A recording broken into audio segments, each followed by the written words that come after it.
촛불로서 그들 마음속에 있는 어리석은 어둠을 걷어내야 합니다.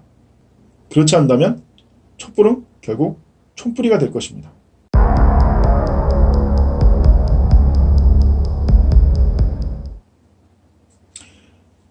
안녕하십니까 여러분. 안개가 걷힌 하늘에 찬란한 햇살이 비치듯이 그렇게 정의가 비치는 세상을 꿈꾸는 방송 저스티스 채널의 미스터 정의입니다. 요즘 중국 먼지가 날로 심해져 가고 있습니다. 각종 언론 매체에서는 중국 먼지의 심각성을 강조하고 있습니다. 중국 먼지 얼마나 심각한지는 현재 정부 태도에서도 확실히 드러나고 있는데, 과거에는 미세먼지의 근본적인 원인이 중국에 있다는 발언을 자제하고 있었는데, 최근에 들어와서는 그것조차 무너지고 있는 경향을 보여주고 있습니다. 더군다나 요즘 들려오는 소식에서는 현재 중국 먼지는 단지 시작에 불과하다는 불길한 소식을 하고 있습니다. 실제로 중국 정부가 발표한 내용을 보면 현재 중국에서는 수많은 소각장과 석탄 발전소를 짓고 그것도 모자라서 심지어 원자력 발전소를 짓는다는 소식마저 들려오고 있습니다. 단순히 원자력 발전소가 아니라 해상에서 운영하는 배에 실린 원자력 발전소까지 발표하고 있습니다. 참으로 심각한 상황이 아닐 수 없습니다. 지금도 이렇게 먼지가 심한데 앞으로 먼지가 훨씬 더 강해진다니, 그 규모도 엄청나서 우리나라가 보유고 있는 전체 양을 사실 상회하는 수백 개 단위로 각종 시설을 건설한다고 발표하고 있습니다. 중국 내부에서도 이런 상황에 현지 주민들마저 분노하고 시위를 벌이고 정부와 충돌하고 있는 상황입니다. 상황은 이런데 아직도 정부의 태도는 너무나도 미온적입니다. 심지어 항의는 고사하고 중국 정부와 협력한다는 소리마저 하고 있습니다. 일단 항의를 하고 사과부터 받아내는 것이 상식이고 원칙인데 왜 우리나라 정부는 사과를 건너뛰고 협력부터 얘기하는 걸까요? 그렇다면 정부는 왜 이런 미온적인 태도를 보이고 있는 것입니까? 사실 그것은 나름대로 정부에게도 고충이 있습니다. 일단 중국은 여러분들도 잘 아시는 바와 같이 세계 2위 군사대국이고 경제대국입니다. 특히 중국 특유의 공산주의 체제와 덧붙여서 현재 미국을 위협하고 있는 실정입니다. 그리고 경제로 들어가면 그 상황은 더 심각합니다.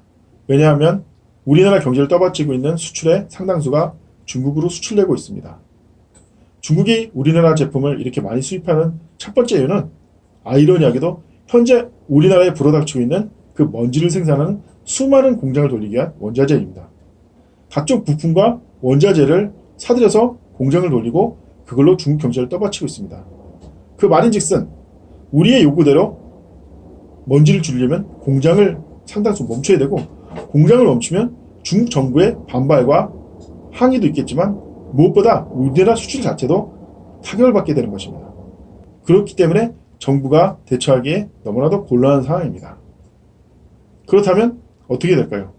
이대로 우리는 중국에서 날아오는 죽음의 먼지를 마셔야 되겠습니까? 해결책은 과연 없는 것입니까? 아닙니다. 해결책은 있습니다. 그것도 너무나 확실하고 좋은 훌륭한 해결책이 우리 두 손에 달려 있습니다. 그것이 바로 촛불 집회입니다. 촛불 집회는 무엇입니까? 바로 재작년 병신년 독재자를 몰아냈던 바로 그 촛불 집회를 말합니다. 당시 독재자 박근혜를 몰아냈던 그 촛불 집회 말입니다. 그때 그 병신년 우리나라는 너무나도 뜨거웠습니다. 진정 민주주의가 뭔지를 우리는 실감했고 민주주의의 승리를 우리는 다 같이 기뻐했습니다. 그것이 병신년에 일어났기 때문에 임진왜란처럼 병신타도 혹은 병신탄핵이라고 조선시대라면 아마 불렀을 것입니다. 그런데 재미있게도 그때로부터 29년 전 우리 국민들은 민주화를 일으켰고 민주화의 승리를 맛보았습니다. 그것이 바로 그 유명한 6.25 항쟁입니다. 6.29 선언이라는 항복을 이끌어낸 위대한 민주화의 승리. 당시 전두환 아저씨는 영구 독재를 꿈꾸고 있었고 8년의 독재를 끝낸 것이 바로 6.25 항쟁입니다. 그 1987년 그날 수많은 사람들은 남녀노소를 가리지 않고 거리로 나가 독재를 타도하고 민주주의를 실현시켰습니다. 그리고 2년 후 바로 중국에서도 그와 비슷한 민주항쟁이 벌어집니다. 그것이 바로 그 유명한 천안문 사태, 바로 육사항쟁입니다. 여기서 육사란 참으로 안타깝게도 그 민주화 운동이 짓밟힌 날입니다. 당시 1989년은 냉전이 종식되고 전 세계의 민주주의가 정책되던 시기였습니다. 그렇기 때문에 그에 영향을 받은 수많은 중국 국민들도 학생들과 남녀노소가 모두 모여 천안문 광장으로 모여 중국의 민주화를 요구했습니다. 당시 세계 분위기로 봐서는 그런 엄청난 유혈 참사가 발생할 거라고는 아무도 믿지 않았다고 합니다. 그러나 정부 정복의 위기를 느낀 중국 공산당 정부는 등소평의 특별한 지시에 의해 진압을 시작했습니다. 민주화에 대한 국민의 열망을 군대와 탱크로 응답했으며 당시 상황은 너무나도 처참했고 수없는 사람들이 탱크에 깔려 죽고 총탄에 맞아 죽는 비극이 벌어졌습니다. 당시 그 진압을 담당했던 리핑이라는 사람의 증언에 의하면 등소평은 이런 말을 했다고 합니다. 피해는 최소화해야 하지만 어느 정도의 피는 반드시 봐라. 다시 말해서 국민들에게 본때를 보여주겠단 말이에요. 결국 이런 식으로 천안문 민주화운동은 중국 정부에 의해서 진압되었습니다. 비록 중국 정부에 의해서 진압이 됐지만 천안문 민주화운동, 다시 말하면 천안문 사태는 중국 정부가 문화 대혁명과 더불어 가장 두려워하는 운동이 되었습니다. 현재 중국의 독재화 분위기에 따라서 지금 중국에서는 천안문이라는 이름만 언급해도 잡혀가는 분위기라고 합니다. 중국은 이렇게 진압을 당했지만 우리나라의 6월 항쟁의 정신은 살아있었기 때문에 아까 말한 대로 2016년 그 뜨거웠던 그 순간 박근혜 아줌마의 독재를 우리는 촛불로 이겨내었습니다. 그리고 그 촛불 혁명은 전 세계에 영향을 주었습니다. 대표적으로 일본의 경우 우리나라 촛불 집회 이후 그들의 시위 풍토가 달라졌다는 것입니다. 원래 일본 사람들은 별로 시위를 좋아하지 않기 때문에 모여도 수천 명 단위로 모이던 것이 우리나라 촛불 집회 이후로는 수만 명 혹은 10만 명 단위의 집회가 벌어지고 있다는 얘기입니다. 이것은 참 우리나라의 명예를 살리고 좀 좋은 소식이죠. 그렇다면 과연 중국에는 그런 영향이 없을까요? 우린 다시 기억해야 됩니다. 바로 천안문 사태가 우리나라 6월 항쟁 2년 뒤에 벌어진 일이라는 것을. 과연 그들은 무엇을 보고 민주주의를 외쳤을까요? 바로 우리나라의 민주항쟁을 보고 민주주의를 외쳤던 것입니다.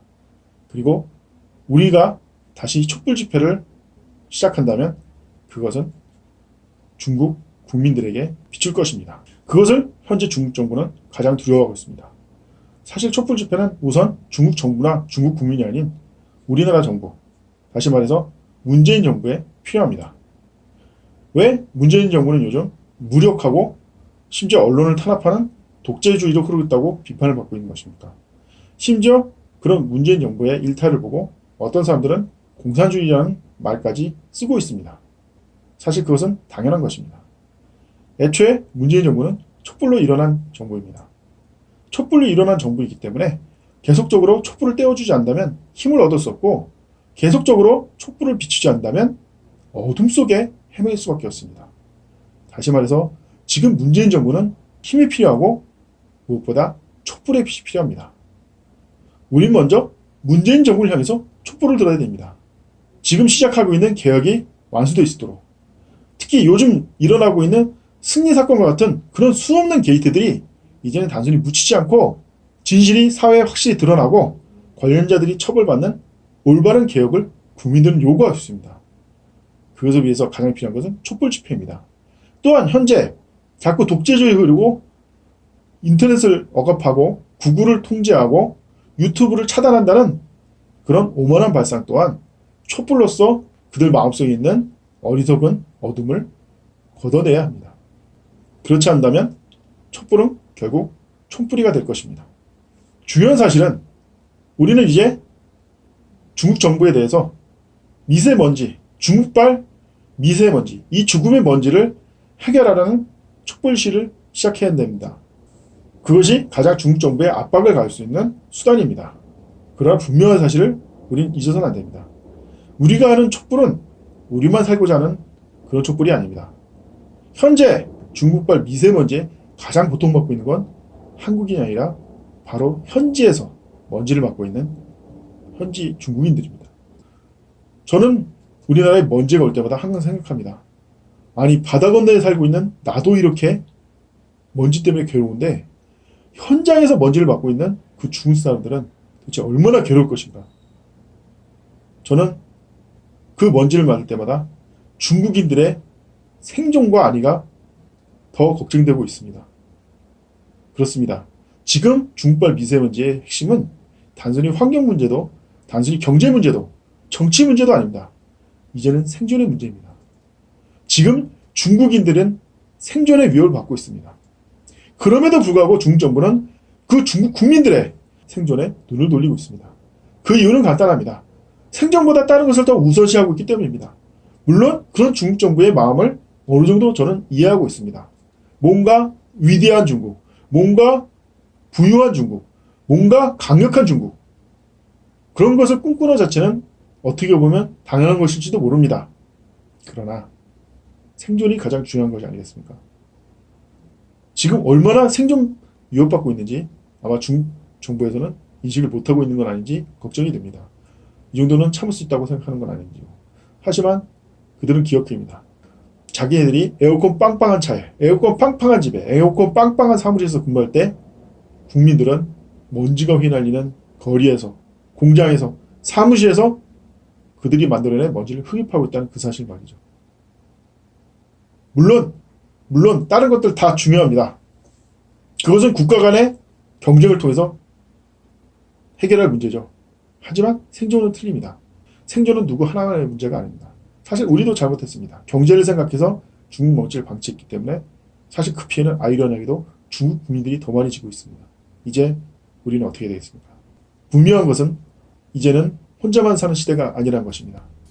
남이 죽으면 나도 죽고 저 나라 죽으면 이 나라도 죽는다는 그것이 바로 오늘날의 글로벌 세상입니다.